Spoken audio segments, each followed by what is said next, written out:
Jax expecting another top ban to come in here to make sure that it's going to be a little bit tricky for Irrelevant to get a good scenario for himself in the top lane. Now, of course, we didn't touch on that Sivir at the end of yesterday. Sivir being able to pick up 2 wins, seeing a little bit more play this week after changes a couple patches ago. And definitely, I think Ashin and Vetheo were talking about who was scrimming whom.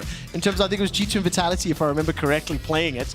But now let's turn attention to what these support picks are going to be balanced out with. Neither Mercer nor Treats have anything secured yet. Jarvan, Jax taken away. As far as the jungle pools, Zanzara's all got the poppy. So Gilius, what is he doing? He ran the Hecarim yesterday. Yeah, so yesterday Gilius surprised us. I think there was 6 jungle picks down. He ended up opting into the Hecarim. Could be doing the same today, it's hard to really say. I'm also really curious to see what the supports are going to do, because the 2 by far highest prior supports in the league currently are Renata and Yuumi, who are now gone.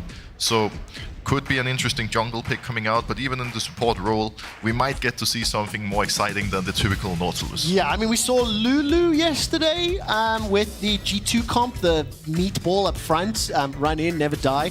I don't know if Misfits would want to run that with the Akali and the Poppy. SK will have the first option, and they either go blinding that top lane pick or locking in their support. Correction, it's a jungle instead. It's going to be the Vi, because Na was obviously locked in. Yeah, definitely getting that Vi. Another pick we've started seeing a lot here in Europe.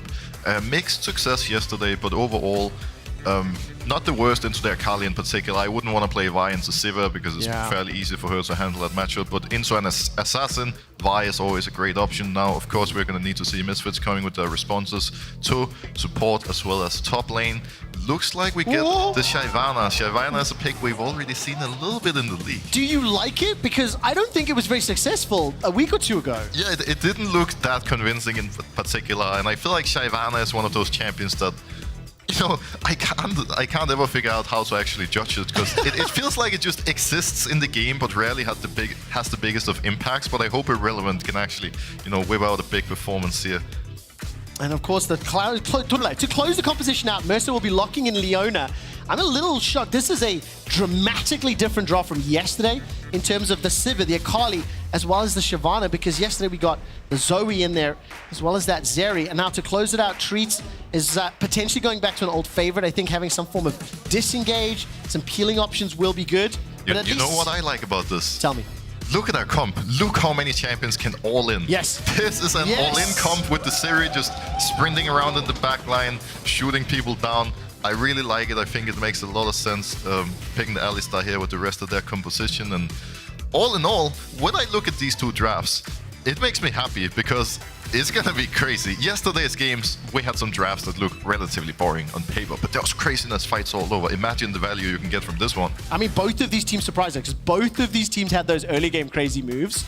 And now I wonder if now we're going to get the slow games, because now we're anticipating all-ins everywhere. No. They're not going to disappoint me here. I don't want any of them to let me down. I want the level 2 ganks, level 3 ganks, just early fights all over the place. Well, let's see if either Zanzara or Gez can make it work. I do want you to talk a little bit more about the Shyvana. Farming for level 6, waiting for the Herald to spawn. I think around Herald is where we're going to see the most magic, the most aggression happen in the game. But now we're already getting some trades in the top lane. Oh, the shapeshifters are battling. Irrelevance in trouble. Gen X Mega not slowly burning down. The burnout is, and so are the minions. Remember how many minions he had to fight into. That was a lot of Shyvana damage too. Oh, Gilius flashes for this one. Flame breath, as well as the burnout. Turning, biting, get the chomps on. Gilius may have donated first blood to Zanzara. The Shyvana damage rocks up. You know, I like to try to find reasons as to why mistakes happen or excuse. But here, we see Misfits looking for a bit of action in the mid lane. Bot lane just comes by to push out because the Herald is up. They know that.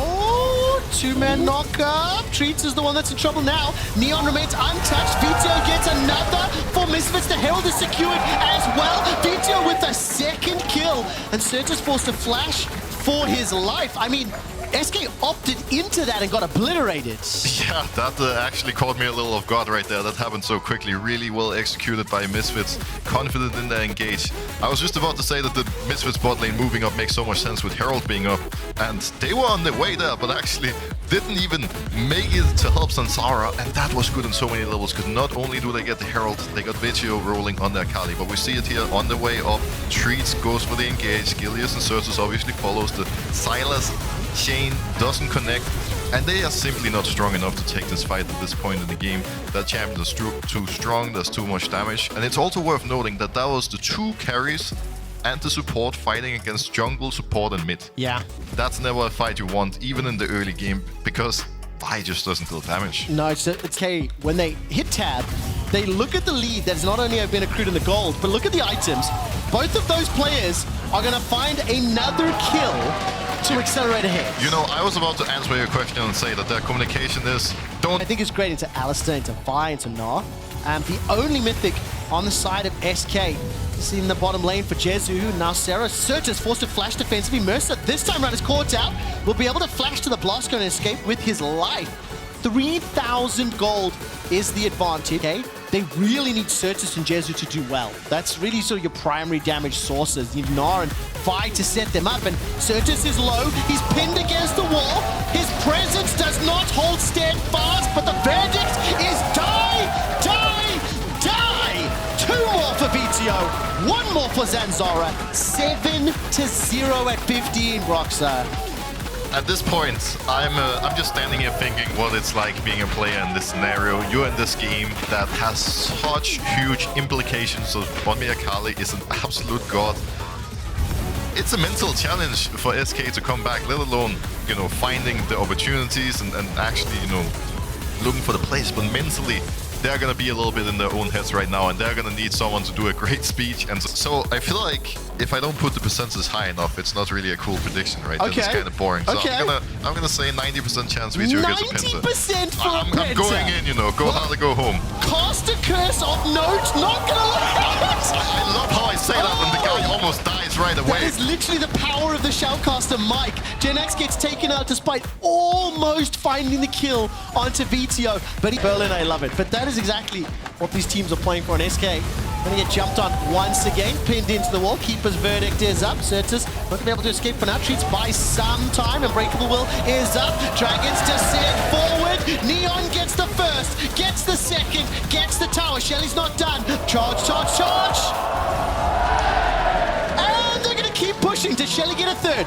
If Shelly gets a third, no! Taken out this time round by the Ultra Shock Laser. Gen X will throw the Gnar out. I think it was flashed away from. 21 minutes in him. I'm gonna be honest now. Whoever thought it was a good idea to lock in Silas like that should really, you know, Rethink things. rethink their priorities a little, because I was confused about it in draft, but the way this is working out, I mean, doesn't look like it right been now. the case. And look at this, 23 minutes after Misfits' infatuation with Baron. They've started it, they've defended it. Gilius is pushed away. Vetheo has got what? 90% chances. Baron is secured there by Zanzara. Viteo's looking for the second. Will not be able to find. He's shut down. Taken out. Percentage chance down to 80 is what I'll say. Irrelevant stepping forward with the burnout. Nod into the wall. Yesterday, Misfits tried time and time again to secure the Baron against Rogue. It did not work out. Today, on the first attempt, very different scenario, very different gold lead. They pick it up and they only lose 1. Position, that was a big shutdown over to SK, but here, look at this. Look at Sansara. Knocks Gilius away. Really great job by Vetheo, by Irrelevant, buying time, making sure that, you know, no one can disrupt the Baron. Gets it for free. Good Vi ult by Gilius onto Vetheo, who's not able to get out. And this is really what SK has to do to win these team fights. This is why you picked Vi, to counter the Akali, to take him down, especially with his build. Because he's got a little bit of a greedy build, skipping the Sonya here. He has Gilius, not going to be able to get that dance break or the vault breaker over the wall. Oh man, look, that was great. Zen's, frankly, a very good-looking couple of games for Misfits as you look ahead to the end of summer, as you look ahead to playoffs. I'm just standing here thinking, how on earth I predicted Misfits to lose this, like what on earth is going on? But here we go, there's a big team fight. And Gilius is the one that's in trouble. We'll be able to get the cease and desist. Dragon Descent comes forward. That's 1 for Irrelevant. A bounce back for Gen X. He steps forward, rooted in place, goes golden. While that's happening, Neon is running amok with the help of Vetheo. They manage to push back 2. Certus is dead. Gen X to follow. Mercer gets in and breaks the kill streak. 1-0-11, 4-0-8, 7-1-5. It is a stomp in every meaning of the word. Misfits have crushed SK to pick up their 7th win. A couple more hits will take down the Nexus End. Couple more hits will take down the Nexus End. This is just flexing on them. Misfits take down SK. You know, while it didn't work out, I like what SK did there, because